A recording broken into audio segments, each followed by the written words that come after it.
Sais-tu, il y avait là-bas une crique au fort effrayant parfum de mystère. Il y avait là-bas la grande falaise aux pieds de pierres grises. Il y avait aussi les folles vagues qui lui lavaient les pieds. Et il y a eu là-bas le grand cri qui a fendu la pierre, le cri d'une femme dont la vie a été jetée dans la gueule des vagues. Dans un halo de haine, un père mangé par la colère a assombri de son geste le ciel, dessin au crayon noir, et pour longtemps. Même la falaise en a pleuré. Tu peux aller demander, mais je te le dis déjà, plus personne ne peut dire pourquoi cette vie a été jetée. Sais-tu, elle est devenue femme squelette, les yeux et la chair mangés par les poissons. Et dans le champ sans fin des marées, elle pleure sa jeune vie qui a perdu peau et caresse.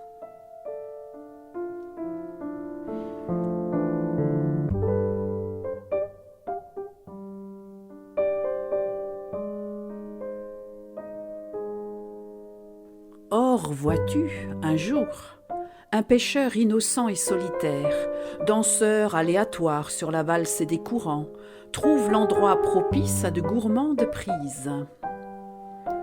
Et voici que son hameçon piège à poisson se prend, s'accroche, se fige dans l'œil creux de la femme squelette.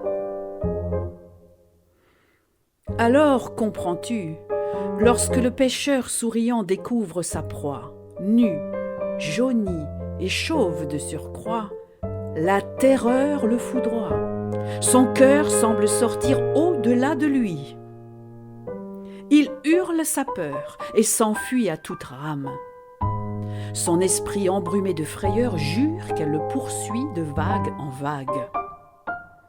Et c'est gémissant qu'il tombe enfin sur le lit du sable. Crois-le, il court longtemps sur la terre. Il traverse rochers raides et toundras gelés. Il traîne derrière la femme squelette emmêlée à lui par les solides fils de sa canne à pêche serrée contre sa terreur. Et toujours son esprit jure qu'elle le poursuit. Enfin il se roule, se met en boule, cherche la pose du souffle et du tremblement dans son igloo, ventre de paix ronde. Regarde maintenant. Il allume sa lampe pour revoir son monde, et c'est elle qu'il voit, ses yeux noirs et ses os blancs. Mais à la place de la grisaille craintive, c'est le rouge et c'est la chaleur de la flamme qui lui remplissent l'âme et les mains. Il s'approche et trouve le chemin aimant. Il défait les fils de sa ligne et ceux de sa peur. Lentement, jusqu'à la nuit bleue des rêves, il remet ses os emmêlés dans le sens de la vie. Il la recouvre de la douceur des fourrures, puis il la regarde très longuement. Il regarde sa présence et son silence. Écoute bien. L'homme fatigué glisse alors dans le repos. Une larme, cristal d'eau et de vie, perle soudain à son œil. La femme squelette déplie ses os et sa méfiance. Elle va vers cette soif qui l'appelle si fort et l'étanche de cette larme rivière en mille et mille gorgées. Puis elle plonge sa main dans le corps de l'homme, en sort doucement son cœur, chaud tambour de vie. Elle tape sur ses côtés le rythme de la terre du début, et sur cette pulsation resplendissante, elle chante sa quête. Elle chante pour sa peau, ses muscles, ses cheveux, pour ses seins, son ventre, ses cuisses, ses rires de femme. Plus son chant est beau, plus elle est belle et entière.